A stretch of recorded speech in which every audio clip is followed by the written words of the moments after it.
Start करते हैं आज नया chapter nucleic acid. Nucleic acid में हम देखेंगे क्या होता है डीएनए और आरएनए। डीएनए और आरएनए के बारे में स्टडी की जाएगी, इसको बोलेंगे न्यूक्लिक एसिड। ठीक है, तो डीएनए और आरएनए के बारे में अध्ययन करना, ठीक, इसको क्या बोलते हैं? न्यूक्लिक एसिड बोलते हैं। ठीक, तो स्टार्ट करते हैं कुछ।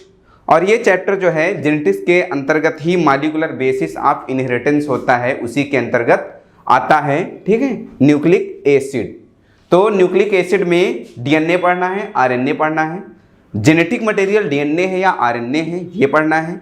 साथ ही साथ ये बताना कि पहले डीएनए आया या आरएनए आया, मतलब डीएनए वर्ड पढ़ना है, आरएनए वर्ड पढ़ना है। ठीक, इन सब के बारे में पढ़ना है। ठीक है, जो न्यूक्लिक एसिड होते हैं वो दो तरह के होते हैं। कौन कौन से न्यूक्लिक एसिड होते हैं? न्यूक्लिक एसिड में हमें दो तरह के होते हैं। कौन? वो एक डीएनए होता है और एक आरएनए होता है। ठीक, डीएनए का full form deoxyribonucleic acid and RNA का फुल फॉर्म राइबोन्यूक्लिक एसिड। ठीक है, ये सबसे पहले एक साइंटिस्ट थे जिनका नाम फ्रेडरिक माइस्चर साहब था।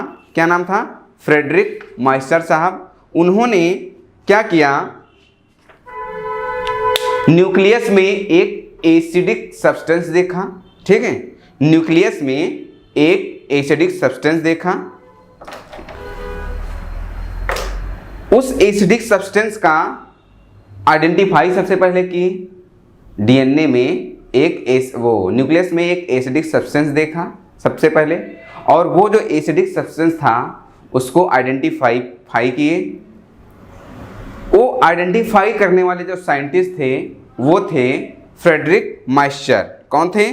फ्रेडरिक माइस्चर साहब थे। 1869 में उन्होंने आइडेंटिफाई किया था और उन्होंने उसका नाम दिया था न्यूक्लिन नाम दिया था। क्या नाम दिया था? न्यूक्लिन नाम दिया था। ठीक है, क्या नाम दिया था? न्यूक्लिन।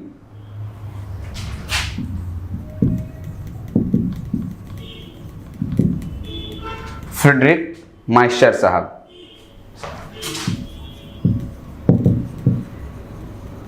उन्होंने क्या नाम दिया? न्यूक्लिन नाम दिया था। क्या नाम दिया था? न्यूक्लिन नाम दिया था। कब? 1869 में। याद रखना, 1869 में क्या नाम दिए थे? न्यूक्लिन। क्वेश्चन पूछा जाता है, ठीक है, क्वेश्चन पूछा जाता है कि किस सन में दिए थे। ठीक है, तो किस सन में दिए थे? 1869 में। किस सन में? 1869 में दिए थे। ठीक है, 1869 में दिए थे, याद रखना। सेकेंड वन बात जो इसमें क्या है, हुआ क्या, इन्होंने नाम तो दे दिया लेकिन हुआ क्या, टेक्निकल डिफेक्ट के कारण उस समय जब ये 1869 थी उस समय इतनी ज़्यादा वो नहीं थी। टेक्निकल डिफेक्ट के कारण क्या हुआ, ठीक है, टेक्निकल लिमिटेशन के कारण ये फेल हो गए।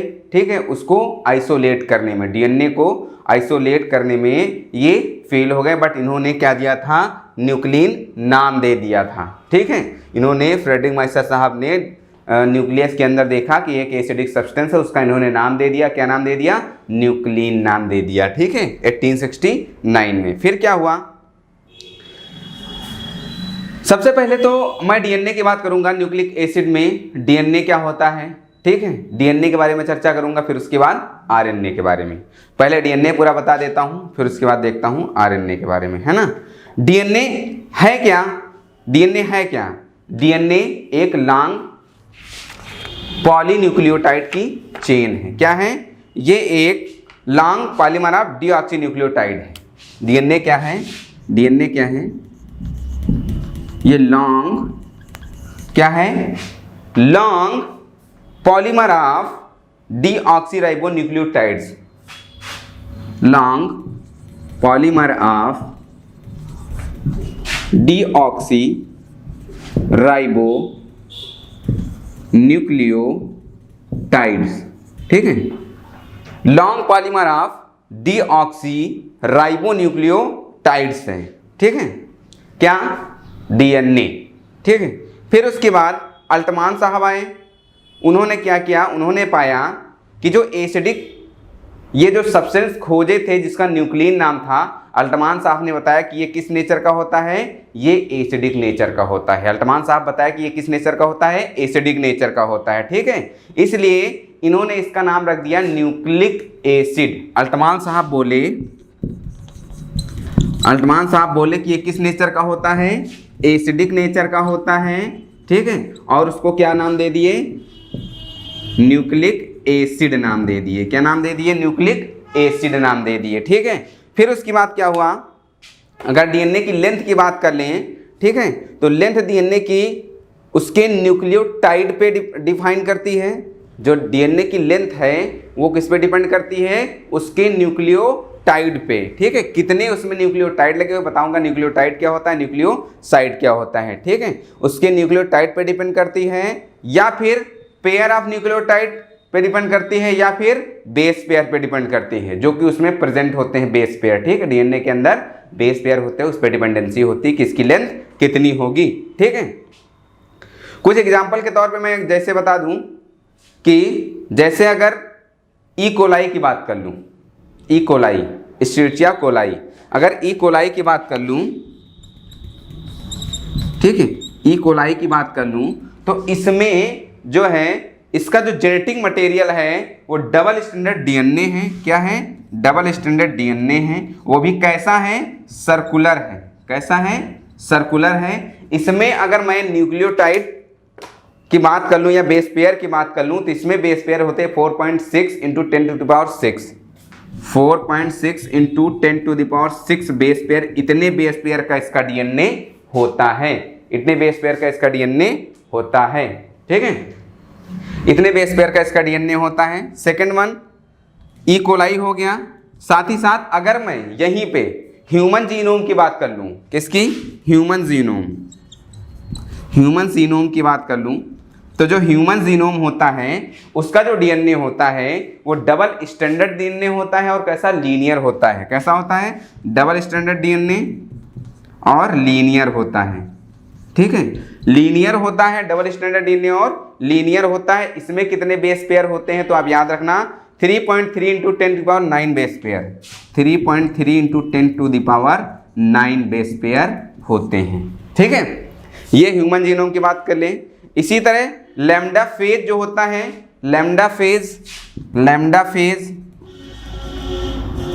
जो लैम्डा फेज होता है, लैम्डा फेज, इसमें जो होता है डीएनए वो इसमें डबल स्टैंडर्ड डीएनए होता है। ये भी लीनियर होता है। कैसा, डबल स्टैंडर्ड डीएनए होता है और कैसा होता है, लीनियर होता है। इसकी बात कर लूँ, इसमें कितने बेस पेयर पाए जाएंगे, ठीक है, तो इसमें जो बेस पेयर पाए जाएंगे वो पाए जाते हैं 48502 बेस पेयर। इतने बेस पेयर पाए जाते हैं। डिपेंड करता है जितने बेस पेयर पाए जाते हैं, जितने नंबर या जितने उसमें न्यूक्लियोटाइड्स पाए जाएंगे, ठीक है, उन्हीं पे उनकी लेंथ डिपेंड करती है, उन्हीं पे उनकी लेंथ डिपेंड करती है। ठीक है, ये आप जान गए। अब आते हैं, स्टार्ट करते हैं, थोड़ा सा स्टार्ट करते हैं इसमें कि स्ट्रक्चर ऑफ पॉलीन्यूक्लियोटाइड चेन। थोड़ा सा पॉलीन्यूक्लियोटाइड चेन के बारे में बताते हैं, उसके स्ट्रक्चर के बारे में देखते हैं कि उसका स्ट्रक्चर क्या है, पॉलीन्यूक्लियोटाइड चेन का स्ट्रक्चर क्या है, उसके बारे में थोड़ा देखते हैं। ठीक है, स्ट्रक्चर ऑफ पॉलीन्यूक्लियोटाइड चेन के बारे में, स्ट्रक्चर ऑफ पॉलीन्यूक्लियोटाइड चेन।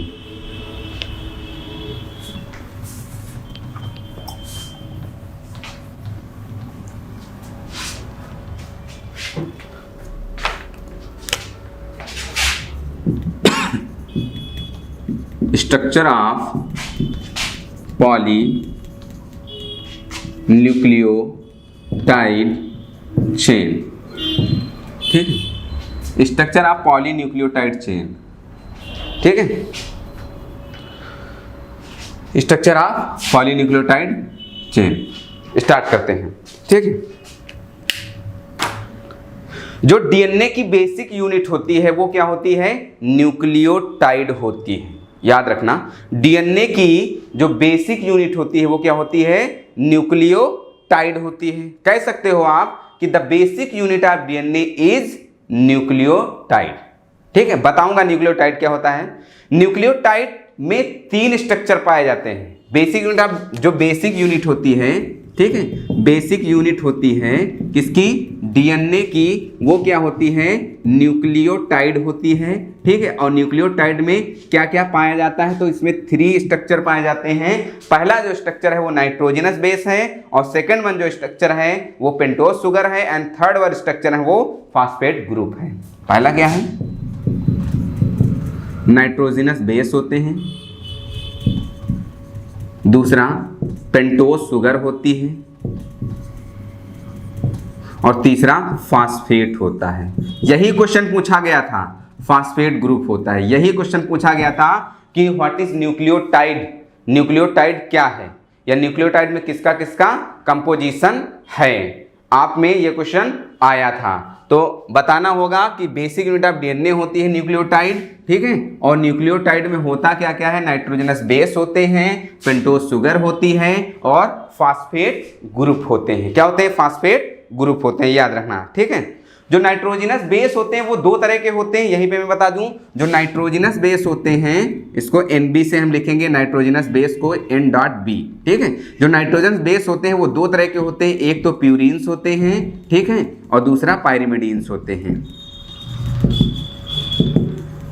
एक प्यूरिन्स होता है, दूसरा पायरिमिडीन्स होते हैं, ठीक है। जो प्यूरिन्स होता है, ठीक, ये हेटेरोसाइक्लिक होते हैं, और उसमें 9 मेंबर डबल रिंग पाई जाती है। कैसे होते हैं, हेटेरोसाइक्लिक होते हैं,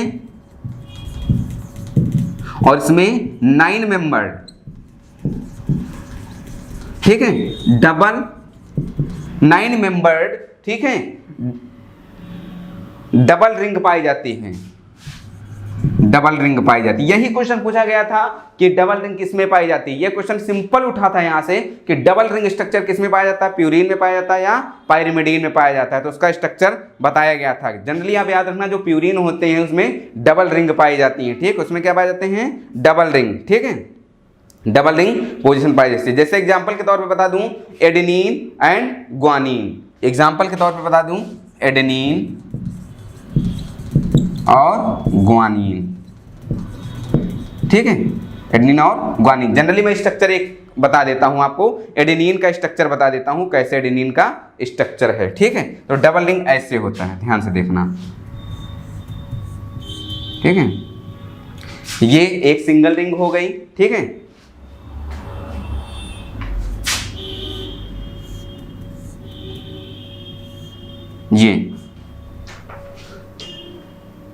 ये एक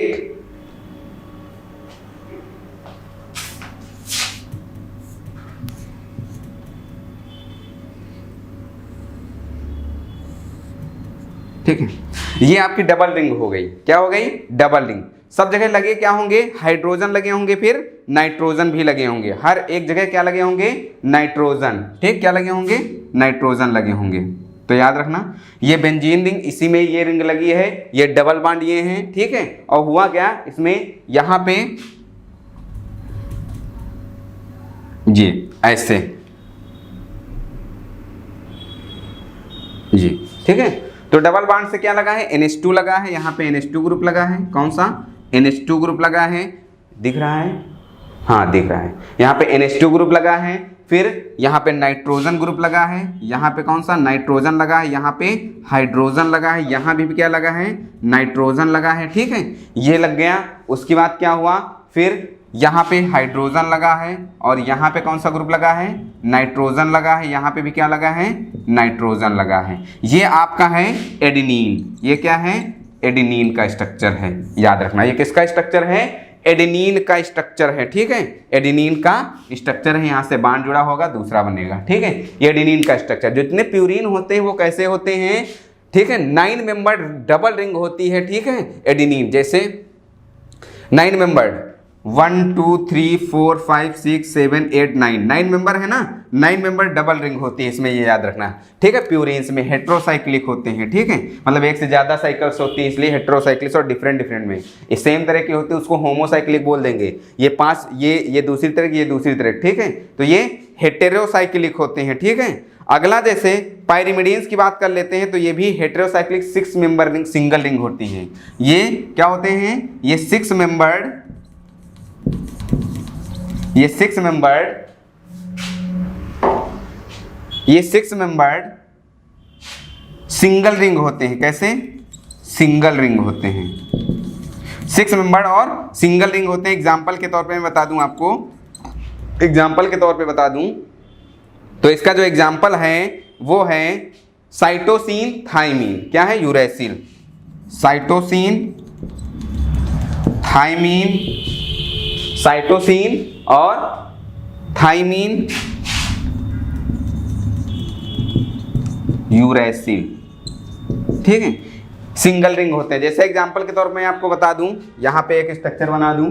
हाँ बिल्कुल, ये सिंगल रिंग होते हैं। बस डबल रिंग और सिंगल रिंग से ही पूछ लिया गया था। ठीक है, कि कौन सा डबल रिंग होता है, कौन सा सिंगल रिंग होता है, ये क्वेश्चन आया था आप में। ठीक है, तो देखते हैं, पहले साइटोसिन बना करके देखते हैं। ठीक है, ये हो गया, ये और ये ऐसे बन गया। ठीक है, फिर यहाँ पे NH2 ग्रुप लग गया। ठीक है, यहाँ NH2 ग्रुप लग गया। यहाँ पे कौन सा ग्रुप लग गया? यहाँ पे आपका नाइट्रोजन लग गया। ये नाइट्रोजन है। ये डबल बॉन्ड ऑक्सीजन लग गया। कैसा? डबल बॉन्ड ऑक्सीजन लग गया। इसमें क्या है? ये बॉन्ड नहीं है। ठीक है, ये डबल बॉन्ड ऑक्सीजन लग गया। फिर यहाँ नाइट्रोजन लग गया। इस नाइट्रोजन से एक बॉन्ड जुड़ गया यहाँ पे। ठीक है, ये NH2 है, ये N है, ये डबल बॉन्ड CO है। फिर इसके बाद फिर यहाँ पे हाइड्रोजन लग गया और यहाँ पे नाइट्रोजन लग गया। ठीक है, ये आपका साइटोसिन है। ये क्या है? साइटोसिन है। ठीक है, ये साइटोसिन है। तो याद रखना, जो पायरिमिडीन्स होते हैं वो 6 मेंबर रिंग होते हैं, सिंगल रिंग होती है। लेकिन जो प्यूरिन्स होते हैं वो हेट्रोसाइक्लिक होते हैं और 9 मेंबर डबल रिंग्स होते हैं। ठीक है, जैसे एडेनिन और ग्वानिन। ठीक है, इसमें 6 मेंबर सिंगल रिंग होती है। यही क्वेश्चन आ गया था, समझ में आया? ठीक है, 2 क्वेश्चन और आपके यहीं से आएंगे। 2 क्वेश्चन और बनते हैं। क्या है वो 2 क्वेश्चन बताते हैं हम आपको। 2 क्वेश्चन यहाँ से और बनते हैं। कौन कौन से बनते हैं? जो क्वेश्चन पूछे गए थे। ठीक है, 2 क्वेश्चन और बनते हैं। क्वेश्चन पूछा, इतना इजी क्वेश्चन पूछा जाता है कि आप बस फ्रस्ट्रेट हो जाते हो वहां पे कि क्या होगा, कंफ्यूज हो जाते हो कभी कभी। ठीक है, थोड़ा सा चीज़ों को ध्यान में रख के देखिए, आपको सब चीज़ें सही मिलेंगी। बिल्कुल उसी तरह क्वेश्चन क्या आया था, आप देखना क्या क्वेश्चन आया था। बॉन्ड से रिलेटेड क्वेश्चन पूछा गया था कि किसमें कौन सा बॉन्ड पाया जाता है। उससे रिलेटेड क्वेश्चन आया था कि किसमें कौन सा बॉन्ड पाया जाता है। ठीक है, किसमें कौन सी लिंकेज पाई जाती है। जैसे पॉलीन्यूक्लियोटाइड चेन है। ठीक है, वो डिफरेंट टाइप की लिंकेज शो करता है। जो पॉलीन्यूक्लियोटाइड चेन है वो डिफरेंट टाइप। पॉलीन्यूक्लियोटाइड चेन का मतलब क्या समझे? ठीक है, पॉलीन्यूक्लियोटाइड चेन का मतलब क्या समझे? ठीक है, डिफरेंट न्यूक्लियोटाइड मिल कर करके स्ट्रक्चर बनाते हैं। ठीक, वो चाहे DNA का हो या RNA का हो। ठीक है, तो जो पॉलीन्यूक्लियोटाइड चेन है वो फॉलोइंग टाइप की लिंकेज शो करती है या बॉन्ड। ठीक, उनके कंपोनेंट में होते हैं। तो मैं आपको 2 तरह के बॉन्ड बताऊंगा, उन्हीं से रिलेटेड क्वेश्चन आया था। एक तो N ग्लाइकोसिडिक लिंकेज बताऊंगा। कौन सा? N ग्लाइकोसिडिक लिंकेज बताऊंगा। ठीक है, N ग्लाइकोसिडिक लिंकेज बताऊंगा। दूसरा आपको बताऊंगा phospho Easter linkage. Phospho Easter linkage, phospho Easter linkage. 2 तरह की लिंकेज, एक N ग्लाइकोसिडिक लिंकेज, दूसरा फास्फो ईस्टर लिंकेज। ये क्वेश्चन पूछा गया था आपके में, तो याद रखना। ठीक है, जो नाइट्रोजनस बेस होता है, ठीक है, वो पेंटोज शुगर से जो लिंक होगा। ठीक है, जो नाइट्रोजनस बेस होते हैं वो किससे? पेंटोज शुगर से जो लिंक होते हैं उसको क्या बोलते हैं? यहीं पे लिख देता हूं। जो नाइट्रोजनस बेस होते हैं वो पेंटोज शुगर से अगर लिंक हो तो इस तरह के बॉन्ड को क्या बोलेंगे? N glycosidic bond. ठीक है, क्या बोलेंगे? N glycosidic linkage. ठीक है, इस तरह की लिंकेज को क्या बोलेंगे? N ग्लाइकोसिडिक लिंकेज बोलेगा। Nitrogen base is link to the pentose sugar through N glycosidic linkage. ठीक है, और ये क्या बनाएंगे? ये बनाएंगे न्यूक्लियोसाइड बनाएंगे। न्यूक्लियोसाइड बनाएंगे। क्या बनाएंगे? न्यूक्लियोसाइड बनाएंगे। ठीक है, ये न्यूक्लियोसाइड बनाएंगे। ठीक, याद रखना। दूसरा जैसे जो फास्फो ईस्टर लिंकेज होती है, ये कहाँ होते हैं? ठीक है, ये होते हैं आप में फास्फेट ग्रुप और न्यूक्लियोसाइड का जो OH ग्रुप होगा उससे। पहले लिख दूं फिर स्ट्रक्चर में समझा दूंगा। किससे? Phosphate group, phosphate group, phosphate group और फास्फेट ग्रुप, ठीक है, is link to OH of fifth phosphate group, किससे, इज लिंक विद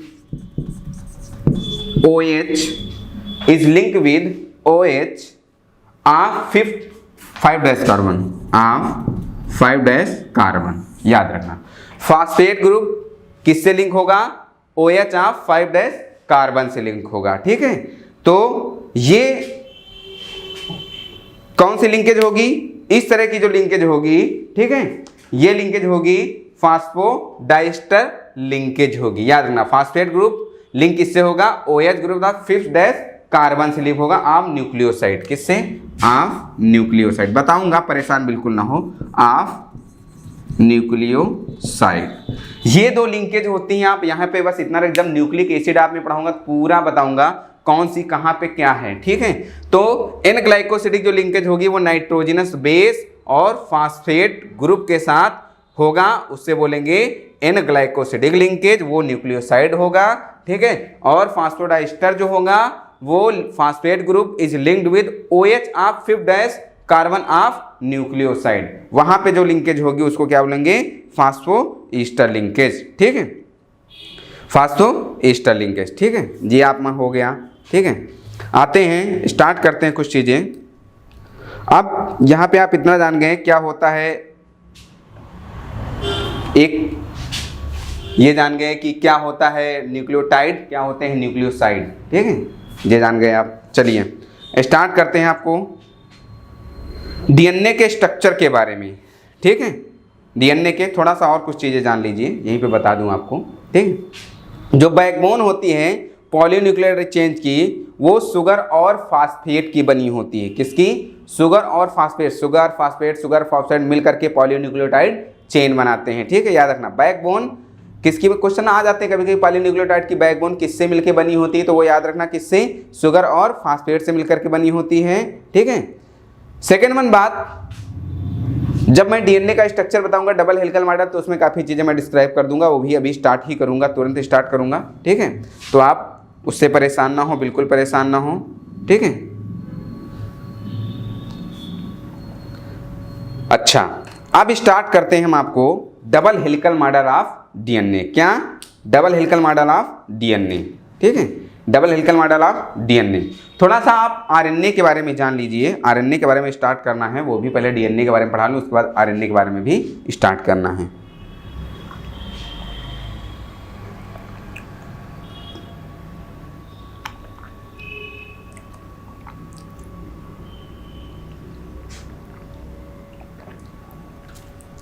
अब हमको स्टार्ट करना है इसके बाद double helical model of DNA, क्या, double helical model of DNA। अब ये लिंकेज के बारे में जरूर याद रखना, कौन से किस में लिंकेज पाई जाती हैं।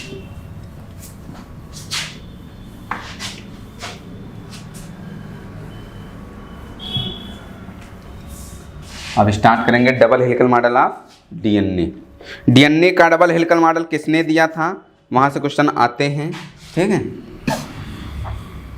DNA का डबल हेलिकल मॉडल किसने दिया था, वहां से क्वेश्चन पूछे जाते हैं। Double helical model of DNA से स्टार्ट करते हैं।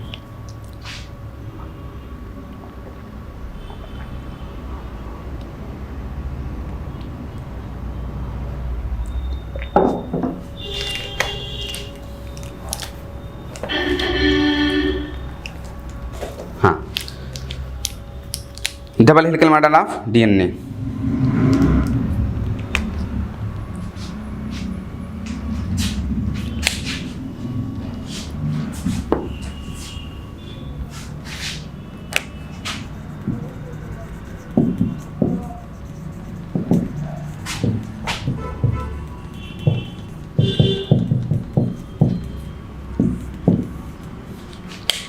Double helical model of DNA के बारे में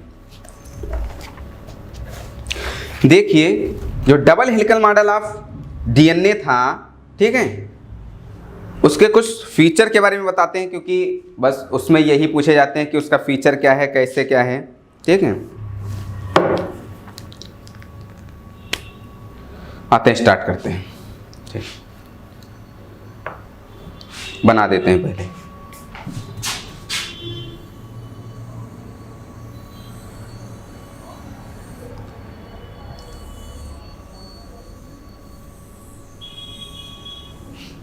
ये जो डीएनए होता है वो डबल हेलिकल मॉडल, ठीक है, दिया किसने था ये भी बताऊंगा। जो double helical model of DNA था वो किसने दिया था, उसके कुछ साइलेंट फीचर के बारे में जानना है। ठीक है, क्या होते हैं उसके साइलेंट फीचर। ठीक है, उसमें प्रोजेक्टेड जो होते हैं इनवर्डली ऐसे,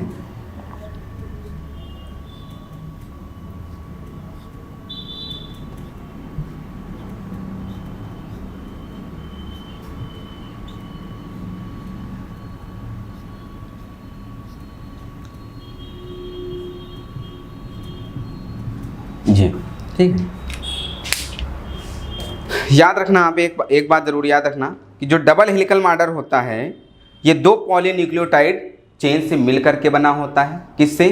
वाटसन और क्रिक साहब ने double helical model of DNA दिया था। ये जरूर याद रखना, किसने दिया था डबल हेलिकल मॉडल, किसने दिया था? वाटसन और क्रिक साहब ने डबल हेलिकल मॉडल दिए थे।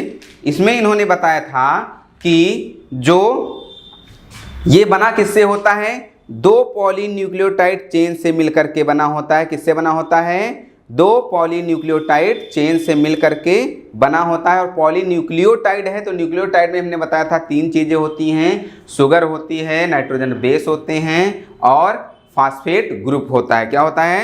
शुगर होते हैं, नाइट्रोजनस बेस होते हैं और फास्फेट ग्रुप होता है। ठीक है, याद रखना।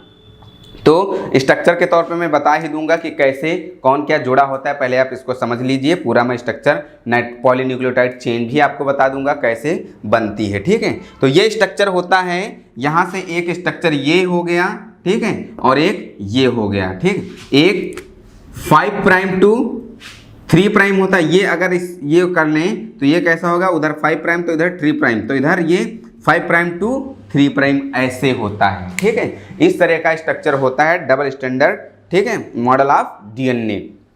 तो सबसे पहली बात मैं आपको बता दूं कि जो ये बना होता है दो पॉलीन्यूक्लियोटाइड चेन से मिलकर के बना होता है।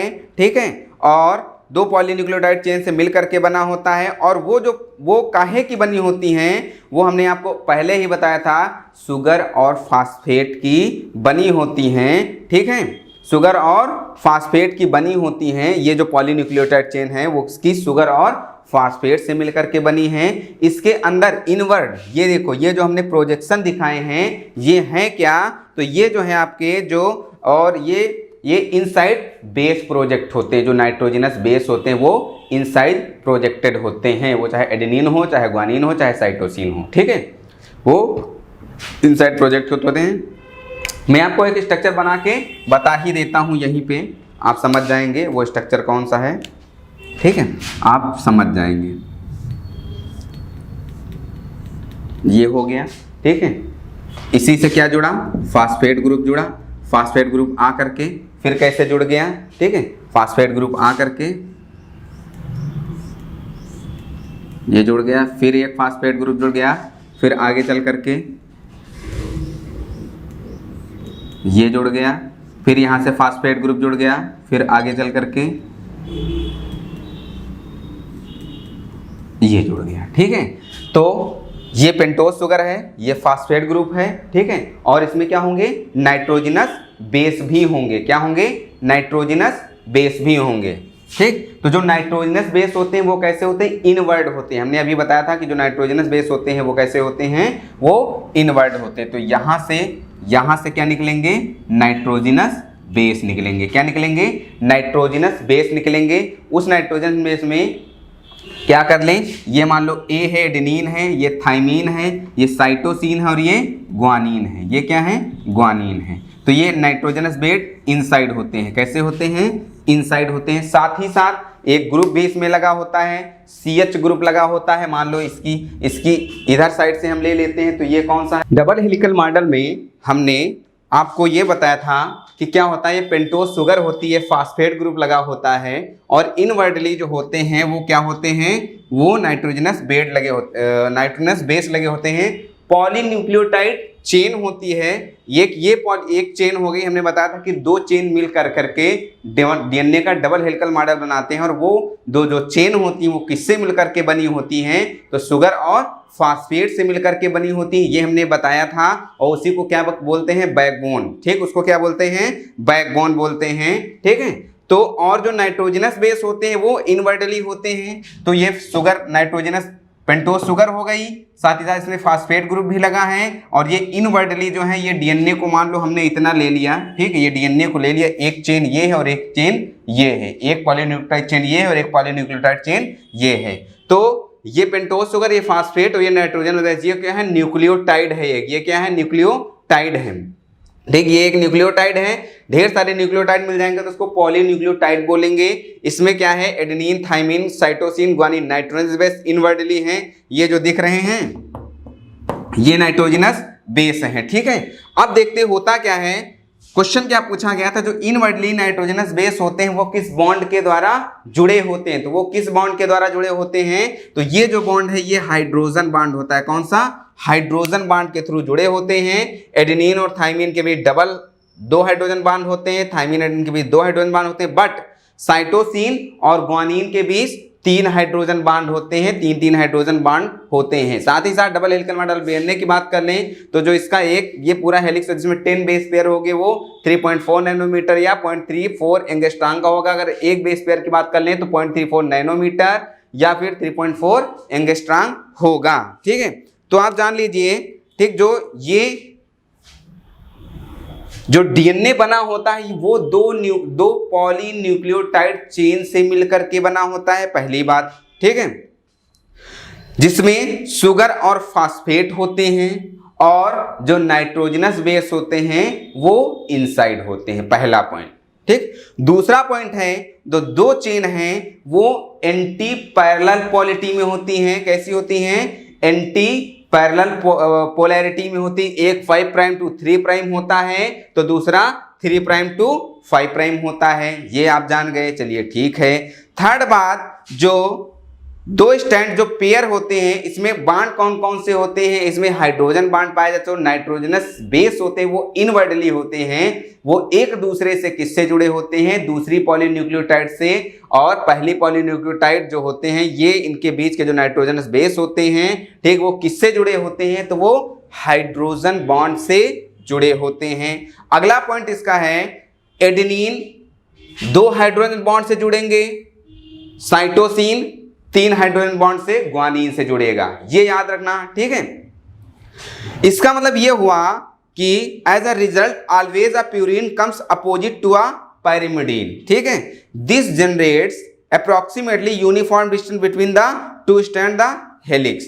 चलो आगे बात बता देते हैं, जो क्वेश्चन अगला पूछा गया था वो क्वेश्चन क्या था कि जो दो चेन होती हैं, ठीक है, वो क्वाइल्ड होती हैं और वो किस मैनर में अरेंज या किस फैशन में अरेंज होती हैं, तो याद रखना राइट हैंडेड फैशन में अरेंज होती है। यह क्वेश्चन पूछा गया था कि जो दो चेन पॉलीन्यूक्लियोटाइड होंगी वो किस फैशन में अरेंज होंगी, तो वो राइट हैंडेड फैशन में अरेंज होंगी। ठीक है, जो पिच होती है एक हेलिक्स की वो 3.4 नैनोमीटर की होती है, हमने आपको बता दिया 3.4 नैनोमीटर की होती है एक पिच, और साथ ही साथ अगर मैं इसी में एक पिच में कितने बेस पेयर होते हैं तो 10 बेस पेयर होते हैं। कितने, 10 बेस पेयर होते हैं, यहाँ हमने बनाया नहीं उतने, बट कितने होते हैं, 10 बेस पेयर होते हैं। ठीक है, ये याद रखना, कितने बेस पेयर, 10 बेस पेयर होते हैं। ठीक है, 10 बेस पेयर होते हैं, 4 4 8 और एक यहाँ 10 बेस पेयर होते हैं, कुल मिलाकर के पूरे 10 बेस पेयर होते हैं। ठीक है, ये याद रखना।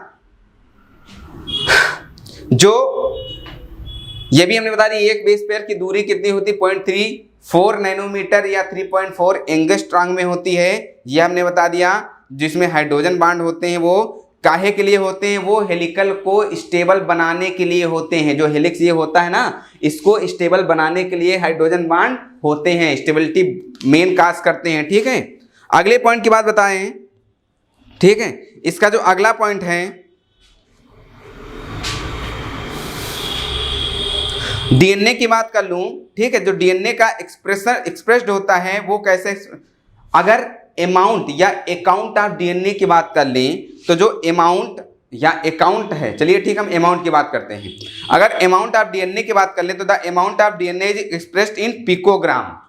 अमाउंट ऑफ डीएनए किस में एक्सप्रेस करते हैं, पिकोग्राम में एक्सप्रेस करते हैं। 1 पिकोग्राम इक्वल टू 10⁻⁻12 ग्राम होता है। ये अमाउंट ऑफ डीएनए को डिफाइन करता है, ठीक है। The amount of DNA is expressed in picogram, ये क्वेश्चन आया है, ठीक है, कई बार क्वेश्चन पूछा गया है। 1 पिकोग्राम इक्वल टू 10⁻⁻12 ग्राम। अब डीएनए के कुछ फंक्शन के बारे में जान लेते हैं। डीएनए का फंक्शन क्या क्या होता है उसके बारे में जान लेते हैं। सबसे पहली बात तो आपको ये पता हो, हेरिडिटी इंफॉर्मेशन के लिए होता है। किसके लिए, हेरिडिटी। पेरेंट्स का 99.9% डीएनए बच्चों में आ जाता है। कितना, 99.9% डीएनए आ जाता है, बट 0.1% डीएनए डिफरेंट होने के कारण पेरेंट्स डिफरेंट दिखते हैं और बच्चे डिफरेंट दिखते हैं। पहला फंक्शन हो गया हेरिडिटरी इंफॉर्मेशन, पहला function hereditary information. Second function variation, भिन्नताएं या विभिन्नताएं, ठीक है। ये होता क्या है, मियोसिस जब हो रही होती है तो वहां क्रॉसिंग ओवर होता है। उस समय डीएनए जो क्रोमोसोम होता है उसके जीन क्या होते हैं, अदला बदली कर लेते हैं। उसकी वजह से क्या होता है, वेरिएशन होती है, ठीक है। क्या होते हैं, वेरिएशन। डीएनए के ऊपर जो जीन्स लगे होते हैं वो क्या करते हैं, एक डीएनए दूसरे डीएनए से जीन को अदला बदली कर लेता है, क्रॉसिंग ओवर हो जाती है, जिसके कारण क्या देखने को मिलती है, वेरिएशन देखने को मिलती है। ये भी एक डीएनए का फंक्शन ही है। साथ ही साथ तीसरा म्यूटेशन, म्यूटेशन भी एक डीएनए का फंक्शन है। कैसे, सडन इनहेरिटेबल वेरिएशन हो जाता है अगर जेनेटिक मटेरियल डीएनए में क्या हो जाए, चेंज हो जाए। डीएनए में अगर चेंज हो जाता है तो उसमें होता क्या है, डीएनए में चेंज होने के कारण क्या होगा, म्यूटेशन होगा। हमने आपको म्यूटेशन में बताया था, जैसे एग्जांपल की बात कर लूं, ठीक है, तो हमने बताया था बीटा चेन ऑफ हीमोग्लोबिन की जो होती है वहां पे क्या होता है, जो जेनेटिक कोड होता है, ठीक है, वो क्या होता है, ग्लूटामिक एसिड 6 पोजीशन पे कन्वर्ट हो जाता है वायलिन में, जिसके कारण आरबीसी सिकल शिफ्ट हो जाती है और वहां पे क्या होता है, वो भी एक म्यूटेशन का एग्जांपल है, ठीक है। वो हमने आपको म्यूटेशन में बताया था। म्यूटेशन भी इसका एक फंक्शन है, ठीक। Mutation sudden inheritable variation due to change in genetic material, ये भी इसका एक फंक्शन है। साथ ही साथ ऑटोकैटालिटिक फंक्शन भी होता है। डीएनए का ऑटोकैटालिटिक फंक्शन होता है, मतलब ये हुआ कि डीएनए रेप्लिकेट कर सकता है, मतलब ये हुआ कि डीएनए से डीएनए बन सकता है, ठीक है। क्या बन सकता है, डीएनए से डीएनए बन सकता है। ये ऑटोकैटालिटिक फंक्शन है। डीएनए खुद में कैटालिटिक की तरह काम कर सकता है और डीएनए से डीएनए बना सकता है, ये भी एक इसका फंक्शन है, ठीक है। हेटेरोकैटालिटिक फंक्शन भी होता है, मतलब ये हुआ कि डीएनए से आरएनए भी बनता है। सेंट्रल डोग्मा जब पढ़ेंगे, डीएनए से आरएनए बनता है, ठीक है, और आरएनए से प्रोटीन बनती है, ठीक है, और साथ ही साथ हार्मोन्स की सिंथेसिस भी होती है। ये भी एक डीएनए का फंक्शन है। आते हैं मेटाबॉलिज्म को भी कंट्रोल करता है डीएनए। ग्रोथ एंड डिफरेंशिएशन के बारे में भी डीएनए कंट्रोल करता है, ठीक, ये भी इसके फंक्शन है। डीएनए फिंगरप्रिंटिंग में भी इसका बहुत काम आता, मैं पढ़ाऊंगा डीएनए फिंगरप्रिंटिंग से, कभी कभी क्वेश्चन दे देते हैं। लेकिन जेफरी साहब ने दिया था डीएनए फिंगरप्रिंटिंग के बारे में, सबसे पहले वही बताए थे। तो सबसे पहले मैं डीएनए के फंक्शन के बारे में दोबारा रिकॉल कर लूं।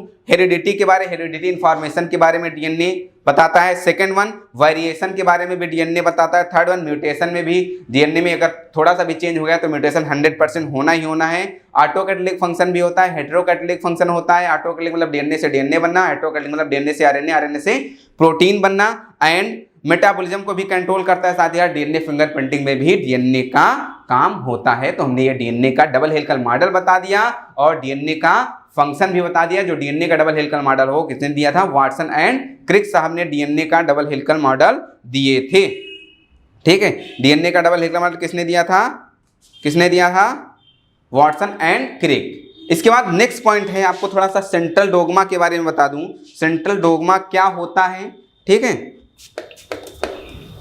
मॉलिक्यूलर बायोलॉजी में आपको सेंट्रल डोग्मा के बारे में बताना है। Double helical model of DNA हो गया, यहाँ से जितने क्वेश्चन बनने हैं यहीं से भी आ सकते हैं, ये याद रखना, इसके फंक्शन से भी रिलेटेड, ठीक है। क्वेश्चन क्या पूछा जाए कि जो इनवर्टली नाइट्रोजनस बेस हैं वो किस बॉन्ड के द्वारा जुड़े होते हैं, ये क्वेश्चन पूछा जाएगा, तो किस बॉन्ड के द्वारा जुड़े होते हैं? वो जो बॉन्ड होता है वो कौन सा बॉन्ड होता है? वो होता है आपका हाइड्रोजन बॉन्ड। कौन सा बॉन्ड होता है? हाइड्रोजन बॉन्ड होता है। इससे पहले जैसे अभी हमने बताया था कि जो एक स्ट्रक्चर बताया था आपको कि जो क्या बोलते हैं उसको,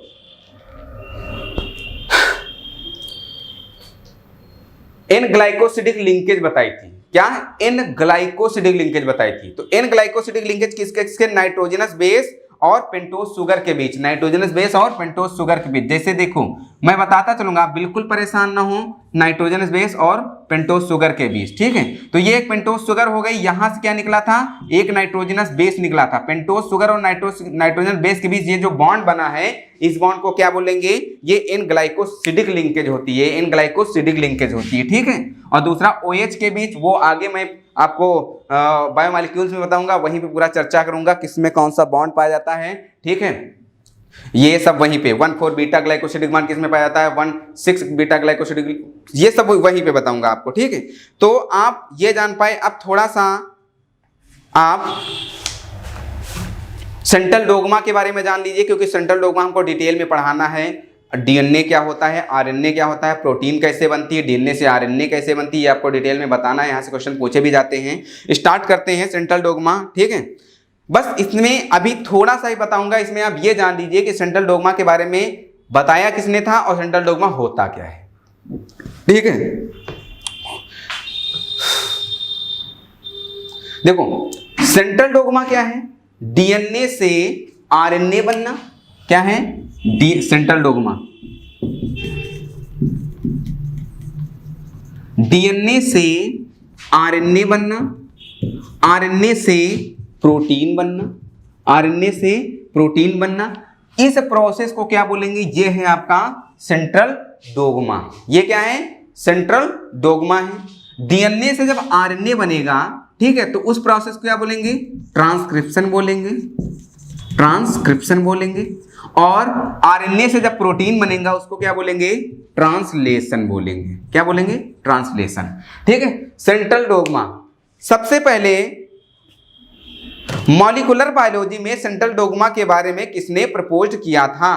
तो याद रखना, फ्रांसिस क्रिक साहब ने सेंट्रल डोग्मा के बारे में बताया था। किसके बारे में? सेंट्रल डोग्मा के बारे में मॉलिक्यूलर बायोलॉजी में। याद रखना, मॉलिक्यूलर बायोलॉजी में सेंट्रल डोग्मा के बारे में बताया था। एक साइंटिस्ट और थे जिसका नाम टैमिन एंड बाल्टीमोर था, उन्होंने भी सेंट्रल डोग्मा के बारे में बताया था। बट जब मॉलिक्यूलर बायोलॉजी के बारे में पूछा जाएगा तो वह सबसे पहले प्रपोज किसने किया था? फ्रांसिस क्रिक ने प्रपोज किया था, ठीक है, फ्रांसिस क्रिक ने, ठीक है। रिवर्स सेंट्रल डोग्मा टैमिनिज्म साहब ने बोले थे। कौन बोले थे? टैमिनिज्म साहब ने, ठीक है। जो रिवर्स सेंट्रल डोग्मा होता है, कहने का मतलब ये, रिवर्स का मतलब आरएनए से डीएनए बनना, उसको बोलेंगे रिवर्स ट्रांसक्रिप्शन। क्या बोलेंगे? अगर आरएनए से क्या बने? डीएनए बने, तो उसको क्या बोलेंगे? Reverse transcription, reverse transcription. ये रिवर्स ट्रांसक्रिप्शन होता है, ठीक है। आरएनए से डीएनए बने तो उसको बोलेंगे रिवर्स ट्रांसक्रिप्शन। ये टैमिन साहब ने दिया था और बाल्टीमोर साहब ने दिया था, ठीक है। Exception, an exception to this one way flow of information reported in 1970। 1970 में कौन से साइंटिस्ट थे? H Temin and D Baltimore. 1970 में, किसमें? 1970 में H Temin and D Baltimore, ये दो साइंटिस्ट थे, इन्होंने सेंट्रल डोग्मा के बारे में बताया था, ठीक है। इन्होंने डिस्कवर की थी ट्रांसक्रिप्शन के बारे में, ठीक है। अब आते हैं थोड़ा सा पैकेजिंग ऑफ डीएनए। कैसे इतना बड़ा डीएनए, कैसे इतना बड़ा डीएनए छोटे से न्यूक्लियस में पैक हो जाता है? कैसे इतना बड़ा डीएनए छोटे से न्यूक्लियस में पैक हो जाता है, इसके बारे में अध्ययन करना है। तो अब इसके बाद पढ़ेंगे packaging of DNA. Packaging of DNA पढ़ने से पहले थोड़ा सा हम आपको आरएनए के बारे में ही बता देता हूं।